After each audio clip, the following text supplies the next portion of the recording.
نعطيك على سبيل المثال، هنا بلد انا في الجوار الناس ما تكلمش، حنا اعلاميين كان تصرحنا حاجه كذا كما قلتي الناس كاع تهضر على هذا الشيء. واش يفسر الضعف الكبير تاع كما نقول لك البلد هذا اللي هذا حاليا تشوف هذه السنه هذا الشيء اللي يحزنني في 1500 متر ما فيش ولا مغربي في ماشي في المتاهل.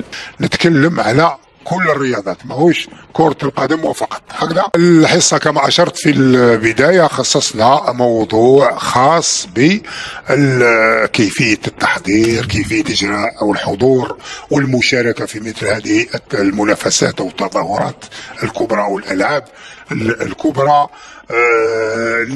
كيفية كذلك إجراء المقابلات وتحضير الرياضة المحلية هنا باش يعني نتقوى أكثر، باش يعني نمشي ونمثل أحسن تمثيل الجزائر في مختلف الرياضات. ونزيدوا نأكدوا عليها مرة أخرى أنه خلاص اليوم احنا كإعلاميين نتكلم على كل الرياضات ماهوش كرة القدم وفقط. هكذا هذا إذن يخلينا ندخل في النقاش مباشرة. أخي رؤوف، هنايا كاين قطاع اللي هو وزارة الشباب والرياضة، وهذا شرف لنا لأنه أنت كنت وزير الشباب والرياضة، وكاين اللجنة الأولمبية، وكاين الاتحاديات، وكاين الرابطات، وكاين الإعلام، مؤسسات إعلامية، أنتم وكاين الدجياس مديرية الشباب والرياضة على مستوى كل الولايات، أنتم تتعاملوا مع كل هذه الهيئات أكيد للمصلحة أو خدمة للرياضة الجزائرية في كل الاختصاصات وفي كل الرياضات. كيفاش القطاع كقطاع يتعامل مع هذه الهيئات؟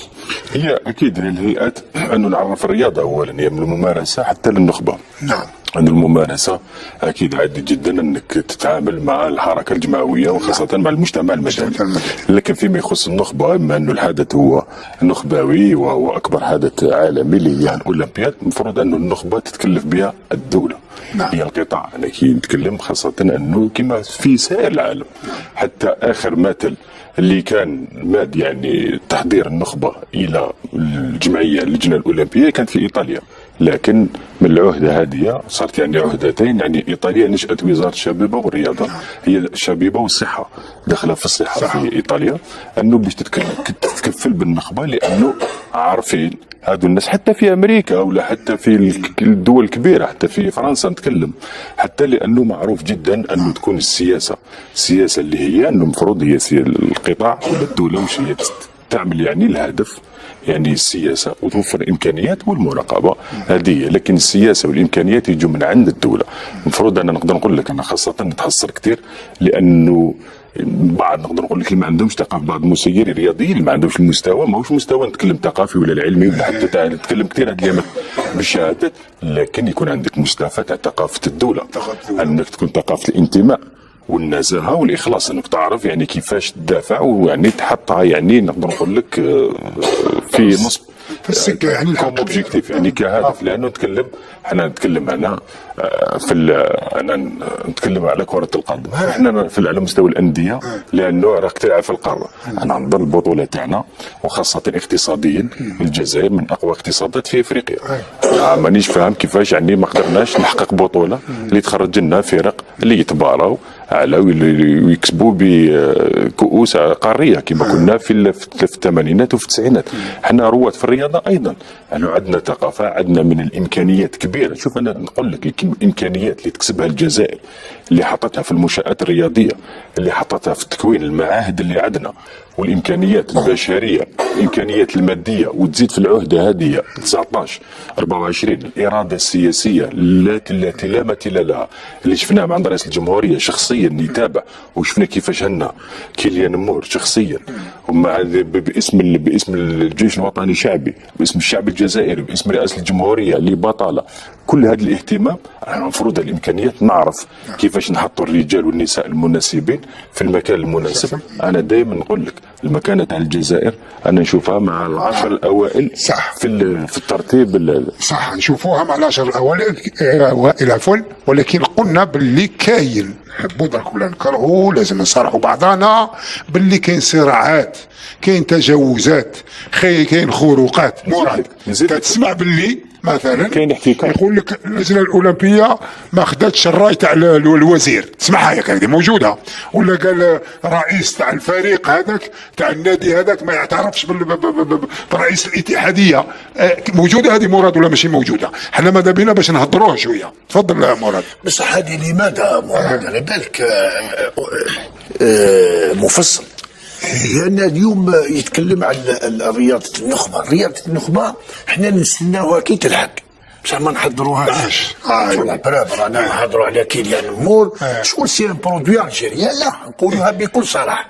لأن إذا كان نتكلم عن الإمكانيات هو ويقوم الجزائر، أنا ما نقدرش نقول لي دي بريمي او موند، ما لازم أنا بور موا on est encore loin. نقولوها بكل صراحة. لأن بريمي سي با لي مويان يونيكمون.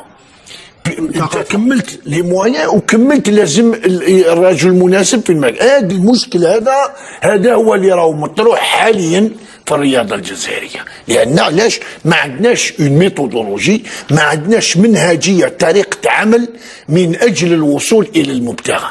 اليوم اون كونفون ليليتيزم، لاماتوريزم، البروفيسيوناليزم، اون كونفون. ما عندناش اليوم اون فeuille دو روت تاع لي بريوريتي دي ديسيبلين. نحبوا ولا نكرهوا لي ديسيبلين بورتوز هما اللي لازم جو لي سوبورت، هما اللي نعطي لهم كاع الامكانيات، ثم لي ديسيبلين اللي يجيو من بعد. لان الرياضه هو كما كنت تقول سيد الوزير قبل الصحه سي لا براتيك تاع اذا كان عندك رياضيين والدنيا وعندك ان سبور ايميرجون، سبور لي ديناميك، لي زوبيتو يفرغوا شويه دونك كاين هذيك العلاقاتيه. والاكيد هو كما كان يقول مراد الصراعات هذه تاع شكون هو باباها زلنا فيها. سي تادير انا باباها ما كانش عقلانيه. زيد نقول لك حاجه، كوميتي اولمبيك واحد الخطره بدون ذاك الاسم معروف سيد نقصر معاه في خرجه، رحنا لواحد الولايه هكذايا نشطوا وانا كنت معروض. قلت له ودي علاه ما ديروش او نيفو دو كوميتي اولمبيك ان اكسبيرتيز. واش معناتها ان اكسبيرت؟ ناس مختصين يسون لا، ما راهمش في لا بريسيون، ما راهمش دون لورغانيزاسيون، بصح راهم دون لو دياغنوستيك اي لي سوليسيون. راهم اليوم واش المشاكل اللي راهي مطروحه في الرياضه عامه. هذا كوميتي اولمبيك، والكوميتي اولمبيك يلقى الحلول الانجح حسب المعطيات، حسب الامكانات، حسب الوسائل، وهو اللي يبعث لوزاره الشباب والرياضه، واللي يبعث لاعلى مستوى اكثر من رياضه من وزاره الشباب والرياضه، باش اليوم تكون هذيك العلاقه بين القطاعات. واش قال لك؟ قال لي سي بون شوز. حدنا كان والو دوكا يقول لك واحد. شوف مراد باش نعزز كلامك، انا نقول لك انا قول لي وين راك، عرفني انا هضر معايا، انا نحب الناس ما تتكلمش هكذا. انا هنا قلت لك 10 ميداليات، واجهني قول لي كيفاش تجيب هذا 10 ميداليات، نقول لك انا كيفاش تجيب 10 ميداليات. هم القدرات تاعنا، هم النظام تاعنا والكرونكينغ تاعنا، هم اللي هما اللي نحطوهم، وهاي الطريقه اللي نحطوها. انا نعطيك بالحجه والبيان. الجزائر ماهيش مكان تاع ميداليه ولا اثنين. بارك الله فيك. ولا ما جبناش 10 على الاقل نجيبوا 7 8. مروه احنا قلت لك احنا مرابطين، احنا نضاف. نعطيك على سبيل المثال، احنا بلد انا في الجوار الناس ما تكلمش، احنا اعلاميين كان تصير احنا حاجه كذا كما قلتي الناس قاعده تهضر على مازال لهم حالتين اثنين تاع ايجابيه في المنشطات. نتكلم في العاب القوى راح يقصاو نهائيا، يصيرون سيسبوندو دو توت كومبيتيسيون، الالعاب الاولمبيه ولا حتى من بطوله العالم. حالتين كل النتائج اللي كانوا يعملوهم مغشوشه. احنا الحمد لله ما عندناش حاله منشطات، لانه عندنا هنا حزم وعندنا رياضه نظيفه، عنده الحلال. انا قلت حالتين، مازالت لهم حالتين. هذا الشيء واش يفسر؟ الضعف الكبير تاع كما نقول لك البلد هذا اللي هذا حاليا. تشوف هذه السنه هذا الشيء اللي يحزنني في 1500 متر ما فيش ولا مغربي ماشي في المتاهل، ماشي في النهائي، ما شارك ولا كيقول لك مغربي، لا تونسي ولا جزائري ولا اللي ما كانوش. حنا مفروض حنا مدرسه، والناس هذه اللي كانت تتكلم كثير وتحضر تدخل في البواطوات وتكلم انت وتشم هنا تاعك مدرب، انت ما عندكش حتى واحد متاهل، وحنا مدرسه في 1500 متر وفي 5000 متر، ما عندك متاهل، المفروض انك تحشم شويه وتروح ترجع تخدم وتولي تهدر لنا بالنتائج. لانه انا ما سمعت انا تصريحات اللي يقول لك انا في الاخر نجيب ميداليه، عاود رجع قلنا علاش ما جبت ميداليه؟ وش هما الاسباب؟ احنا ماذا بينا ايضا خاصه كمسؤولين نسمع باش هذه هضرنا عليها البارح في المصارعه مثلا. بعد طوكيو قال لك المراه شوف الالعاب جايه تاع باريس جيبوا ميداليات، ما جبناش، والله غير لازم تجي تخبرنا علاش ما جبناش. اعطيك لي الفرصه، ممكن ماهوش هو المتسبب، ولكن علاش؟ ماذا بينا نعرفوا الاسباب. فكرتني واعطيك لي الفرصه باش نتكلم على المصارعه. انا عندي رساله نوجهها للمصارعين الرياضيين، نقول لهم والله سمحوا لنا، انا نتكلم كمسؤول كجزائري، سمحوا لنا لان انتم مصارعين كبار، على راسهم سيد احمد عصار، مشروع ميداليه اولمبيه يعني والله حقيقيه، مصارع من الطراز العالي وفرقات اللي هو ايضا كانت تحصل على ميداليه عالميه. المصارعه هنا في الجزائر قويه جدا. الخلل ماروش فيكم انتم كمصارعين، الخلل وانا نقول لك في الجنون تاع بعض المسيرين. واحد يروح يداوي الله يهديه، تقول لك والله غير واحد قال لك انا نعرف كل شيء. اخو بيير دو كوبرتا ما يعرفش تعرف انت، روح اختبك المصارعه ولي الاختصاص تاعك وخلي الاهل الاختصاص.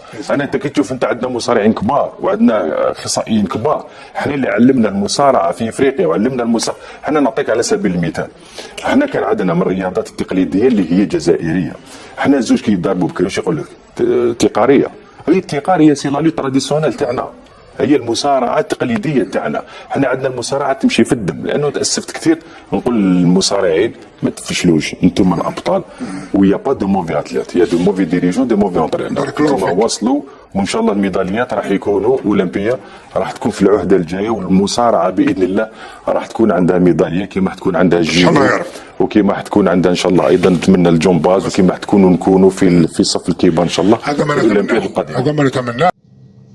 مرحبا اصدقائي، وصلنا لنهايه الفيديو. كنتمنى تكونوا استمتعتوا بالموضوع ديال الحلقه ديال اليوم. الى عجبتكم القناه ديالنا اصدقائي ما تبخلوش علينا بلايك وبكومونتير وكذلك بالاشتراك وتفعيل زر الجرس ليصلكم دائما الجديد ديال قناتنا وقناتكم اكستريم تي في سبورت. احبكم في الله، الى الملتقى.